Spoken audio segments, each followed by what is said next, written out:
week 10 of the fantasy football season. And here's a few running backs I looked at off the wire this week. The first guy, Keaton Mitchell of the Baltimore Ravens. So we heard a lot about his speed and game-breaking ability is Keaton Mitchell. We know he missed the first 4 games of the season on IR, and then they worked him in a little bit over the last few weeks here and there, getting a few touches.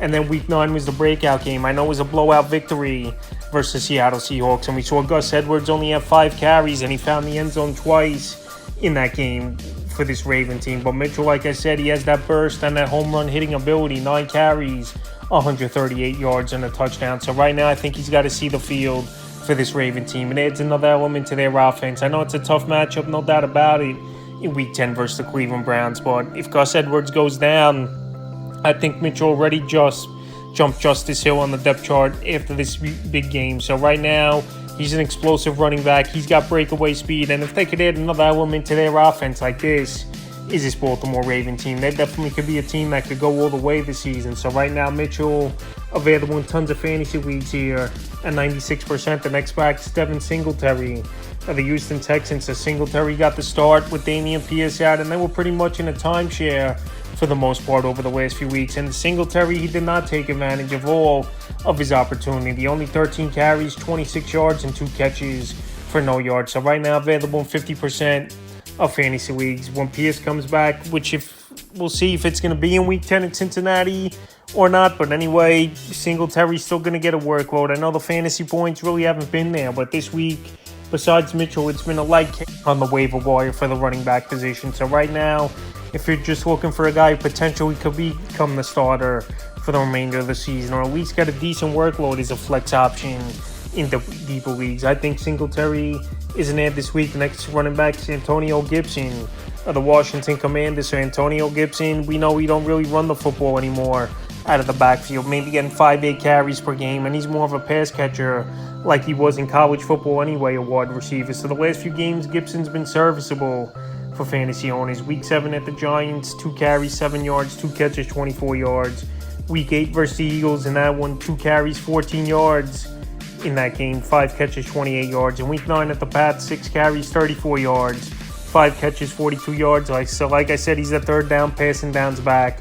Brian Robinson, he's got in between the tackles and short yardage work. And week 10 at Seattle could be a game where Washington's trailing early and often, and they're going to have to abandon the run a little bit and throw the football with Gibson being in there. So right now, while he's available in 55% of fantasy leagues, and I'm not saying he could be a starter each and every week, but a guy's a solid bench piece. And if something did happen to Robinson, then he'll be the number 1 back over there, where right now it's pretty much a 60-40 split in Robinson's favor for the most part. And the backs, Jeff Wilson Jr.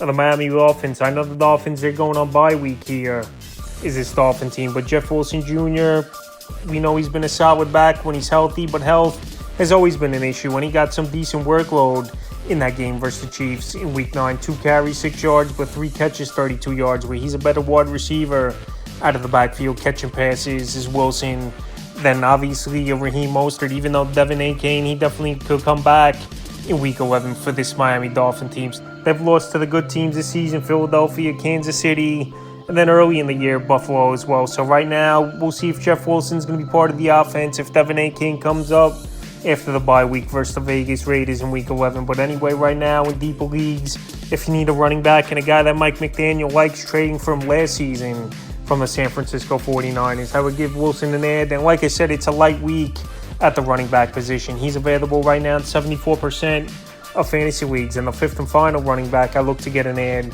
this week here is Ty Chandler of the Minnesota Vikings. So Cam Akers suffered an Achilles injury, and they're fearing the worst, that it could be a torn Achilles and out for the season. So Ty Chandler, next man up, backup running back behind Alexander Madison. I know Madison had a solid game with 17 fantasy points in PPR leagues, but Ty Chandler early in the season, we saw some flashes from him.